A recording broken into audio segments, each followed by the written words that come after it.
some time to look at questions 1 to 4.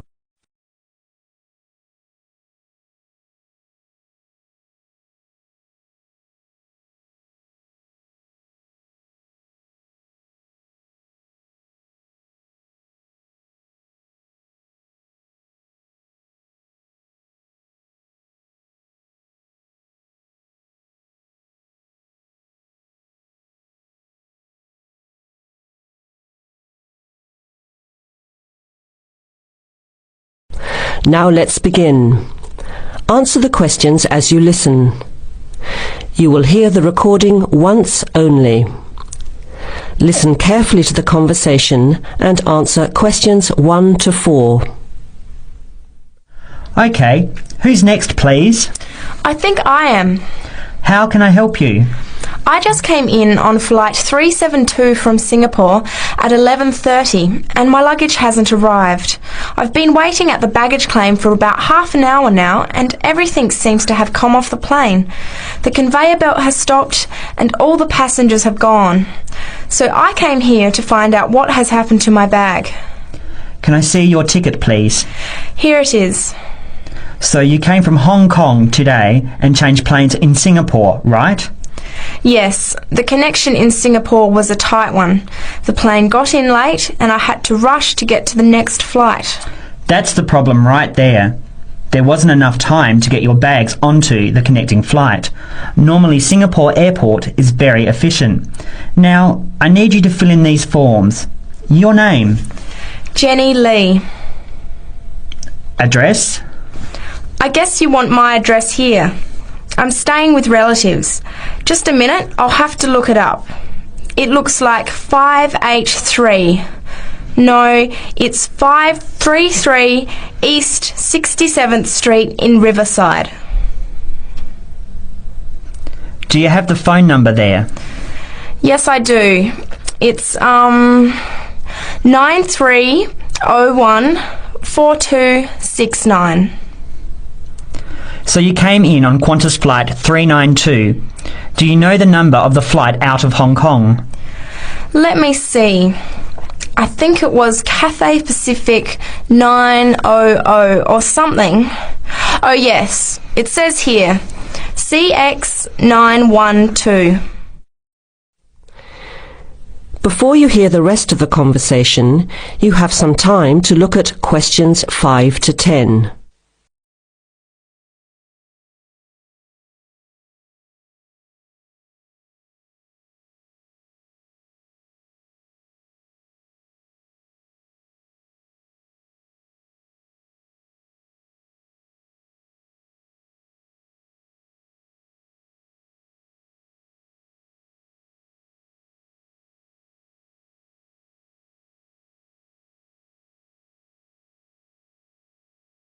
Now listen and answer questions 5 to 10.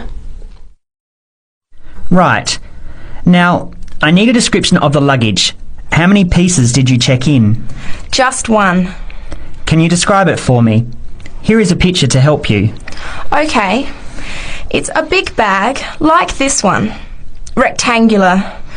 Not hard shell, but soft covered. And it has a zipper around the front. Is it black? No, sort of a grey colour.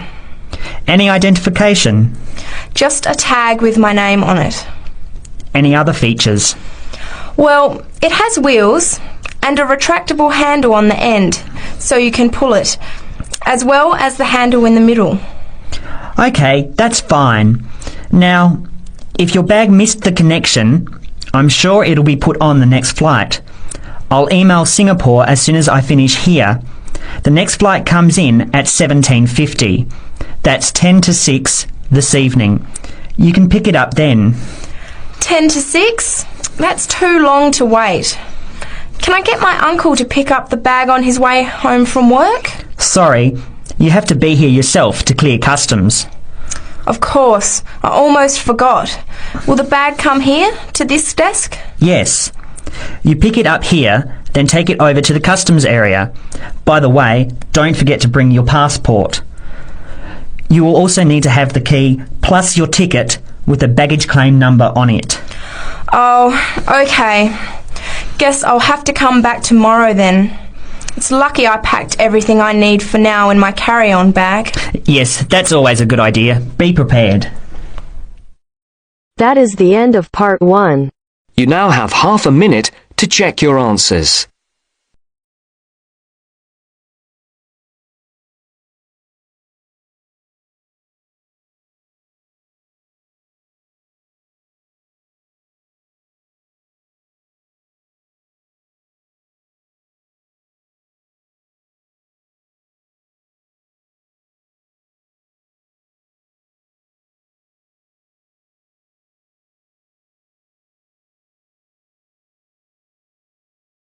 Now turn to Section 2.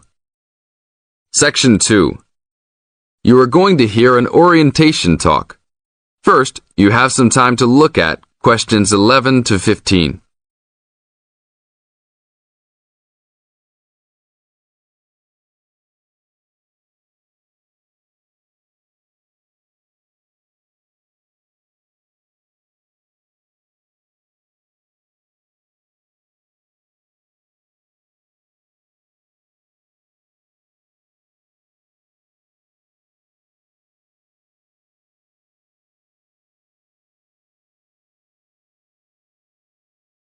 Now listen to the tape and answer questions 11 to 15.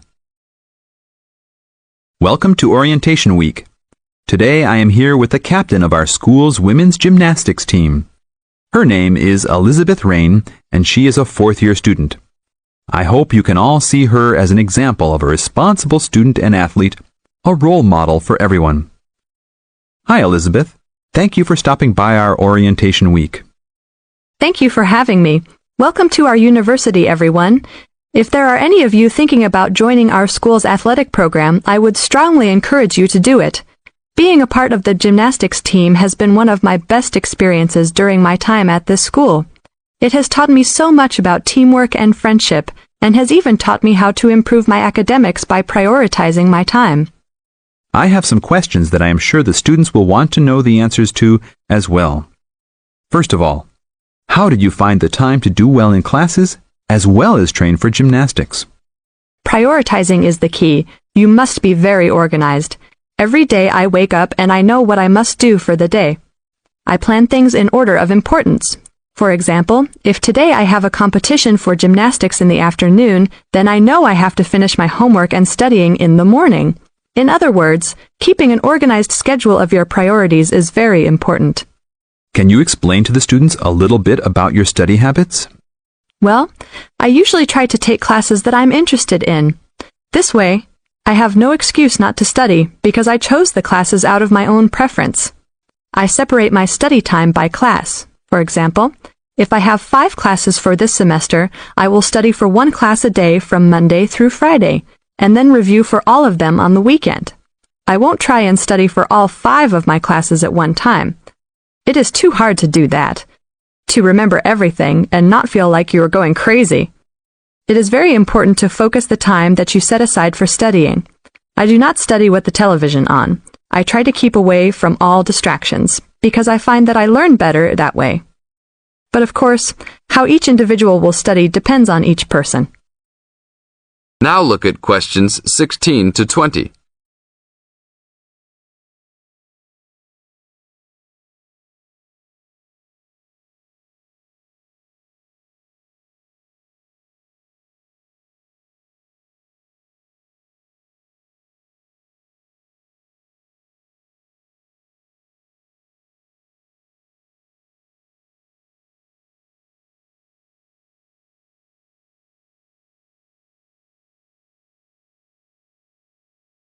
Now listen to the tape and answer questions 16 to 20.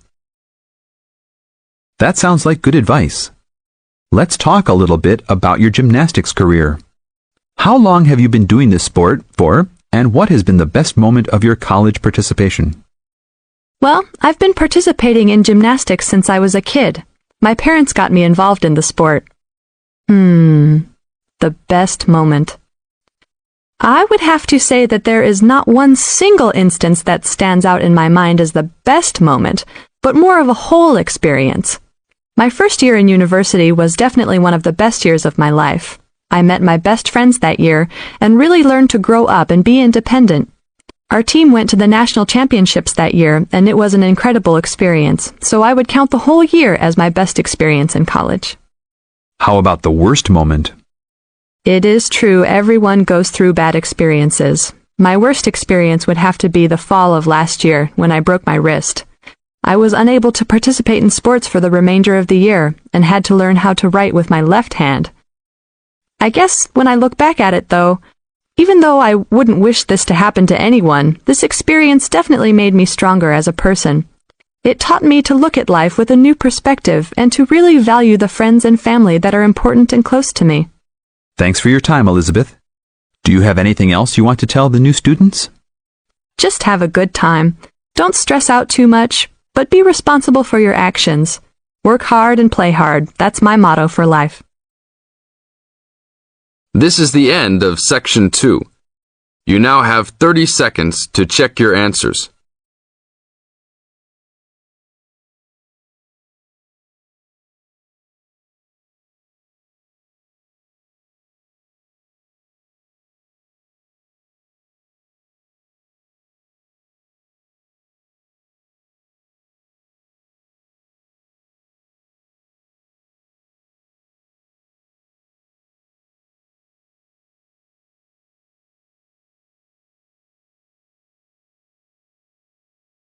Now turns to Part 3. Part 3. You will hear two undergraduates doing a research methods course. A girl called Leela and a boy called Jake having a seminar with their tutor. Now you have some time to look at questions 21 to 24.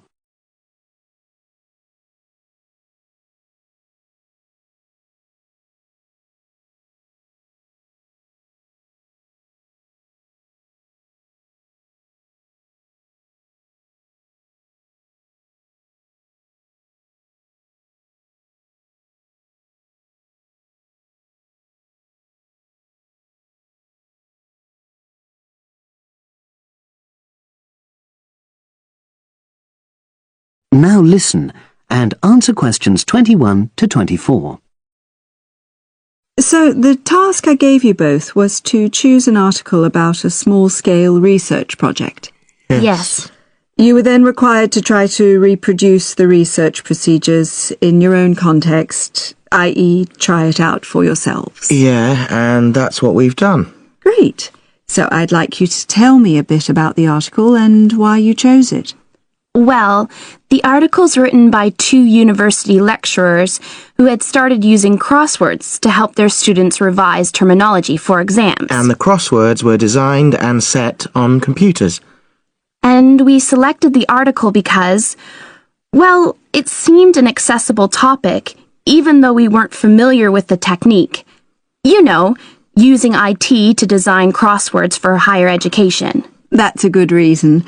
So these lecturers wanted to see how well this innovation was received by their students. Yes. So how did you go about reproducing the research?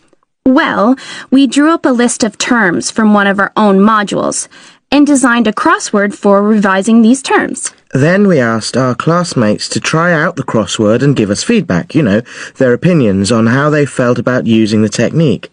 Was it easy to find participants?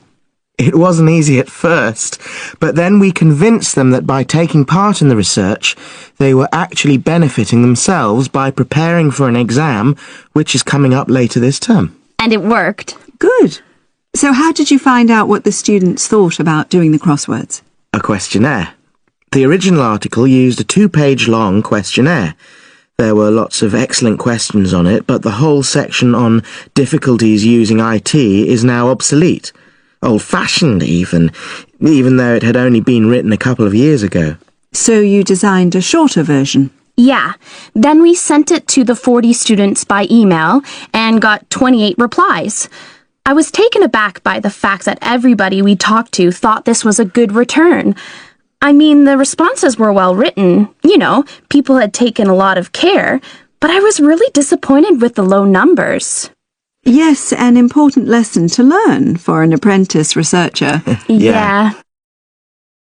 Now you have some time to look at questions 25 to 30.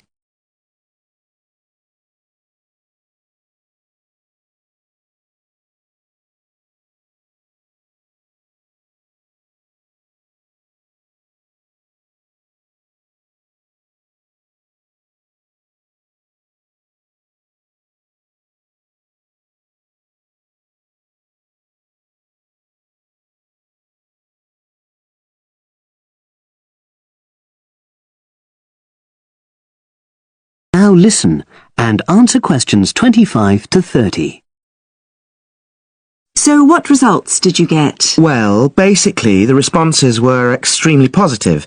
The students said that doing the crossword on a computer helped them really focus on the work in hand and not be distracted, which is something that commonly happens with other ways of doing revision.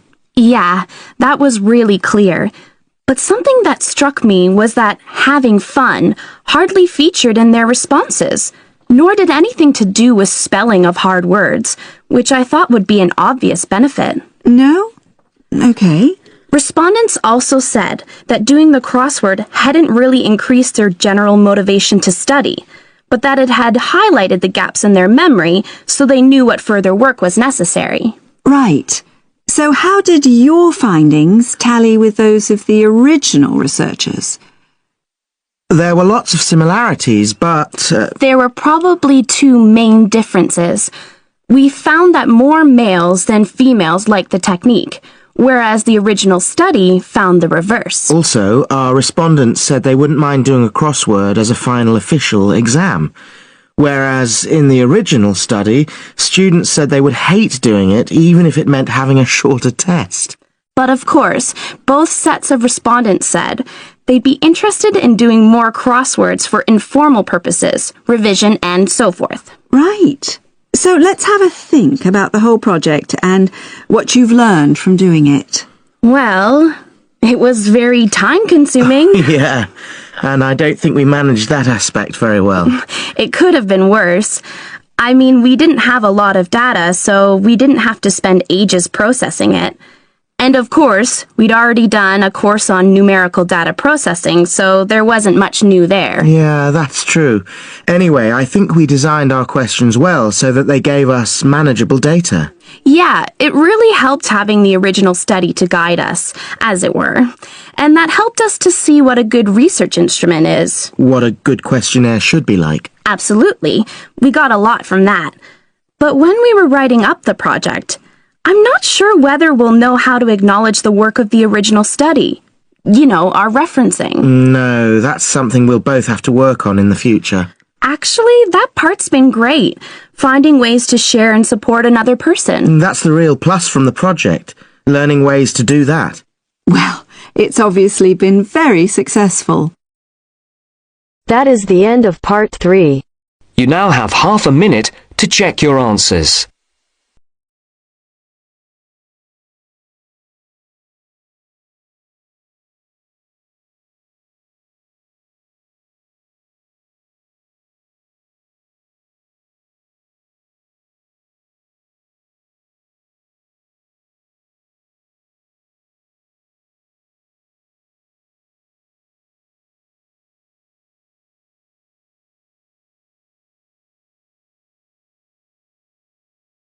Now turn to Section 4.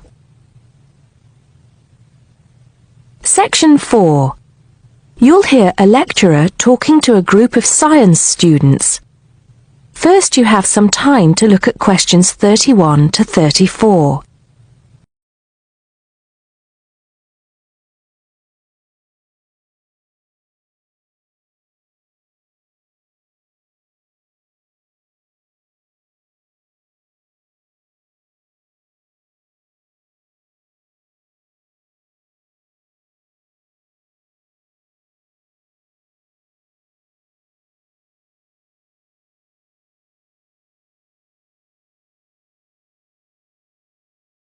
Now listen carefully and answer questions 31 to 34. Good morning, ladies and gentlemen, and welcome to the science faculty. As you may know, my field of study is neurobiology, so you may be wondering what I have to say to those of you who are studying physics or chemistry or geology, even those of you who intend to become doctors. In fact, what I have to say is aimed especially at those who wish to enter the medical profession, though the main point applies to all of you. And what is my main point? Basically, it is that you shouldn't get stuck in too narrow a specialization. What I mean is, too often doctors and scientists become experts on one small aspect of their subject and neglect the rest. Perhaps you have heard the joke about a doctor being introduced to another doctor as an expert on the nose. "Oh yes," said the other doctor. "Which nostril?" I know that more and more it is necessary to specialize, because when you finish your studies, you have to find a place in the job market. But I do believe that it is damaging both to you personally and to the profession. You may be surprised to know how many physicians in the past were men of wide culture. Many were interested in the humanities, from the arts to literature to philosophy. A surprising number of them, from Rabelais to William Carlos Williams, became poets, novelists, and playwrights. Men of science have written clearly and intelligently about society, psychology, and politics. This tradition is not dead. Today, such eminent scientists as Stephen Jay Gould, Jared Diamond, and Richard Dawkins are well known as popularizers of science while maintaining high standards. But more of them in a minute. I'm not saying that while you are studying anatomy, you should sign up for a course in English literature, but reading a few works of fiction in your own time will show you the human mind, just as your anatomy classes show you the human body. Science faculties and medical schools, it seems to me, now largely ignore this human dimension. Furthermore, the study of medicine, and psychology for that matter, is largely about what has gone wrong with the body and the mind. That is, it mostly deals with the abnormal. Before you hear the rest of the talk, you have some time to look at questions 35 to 40.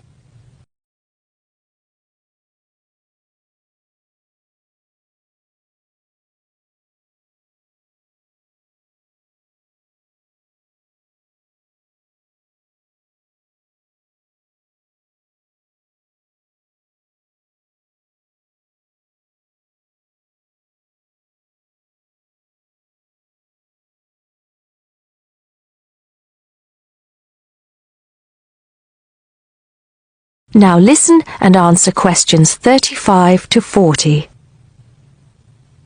So, to try and correct this situation, if only in a small way, I have come up with some extra reading for you to do. Don't worry, I wouldn't have chosen them if I didn't think they were enjoyable as well as interesting. The first on my list I'm sure you've all heard of, even if you haven't read it. It's Bill Bryson's A Short History of Nearly Everything. Now, don't turn your noses up at it just because it's now officially a school book and is written to entertain as well as inform. In fact, I've found it a very good bedside book. Next come a couple of the writers I mentioned earlier. Any collection of essays by Stephen Jay Gould is worth reading. He writes clearly in a language non-scientists can easily understand. In fact, a lot of his essays are responses to questions about science from the general public. He's also entertaining on the subject of baseball. Perhaps you should start with Gould's Wonderful Life. He writes brilliantly about natural history and shows how much imagination and excitement there is in scientific discovery. Then there's Jared Diamond's The Rise and Fall of the Third Chimpanzee, which shows us how close we are to the apes and forces us to look at some of the darker aspects of human nature. After reading it, you won't forget your animal ancestry. But don't let that put you off. It's very readable. You're probably saying to yourselves, just a minute, these are all science books. What about the fiction? I'll come to those in a later lecture. At the moment, I'm just trying to get you to read away from your chosen field of study. However, I will recommend one work of fiction now, though it might come as a bit of a surprise. If it does, it means you haven't read it. The book is The Water Babies by Charles Kingsley. I can see I have surprised you. Well, it is in fact the first fictional response to Charles Darwin's On the Origin of Species. Yes, it is a children's book, but full of surreal fantasy and wit. The fifth book on the list is a biography, The Emperor of Scent by Chandler Burr. To my mind, it's not particularly well written, but it is a fascinating story. It is about Luca Turin, a biophysicist who becomes an expert on perfume, and about how he missed getting the Nobel Prize. If any of you are thinking of a career in scientific research, this book might make you think again. It's a very tough dog-eat-dog business. Which brings us to the book that inspired Kingsley's Water Babies, that classic of the genre, Charles Darwin's On the Origin of Species. If you haven't read it already, perhaps you shouldn't be here. If you have, it won't hurt to read it again. Or if you prefer, read his The Voyage of the Beagle, which, as well as being of interest to any natural historian or anyone interested in scientific method, also makes a great travel book. Well, I think that's enough to be going on with, and I can see that it's time to finish up. So please bear in mind, throughout whatever course you are studying, not to neglect other aspects of your wider, non-academic education. Thank you. That is the end of Section 4. You now have half a minute to check your answers.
Give it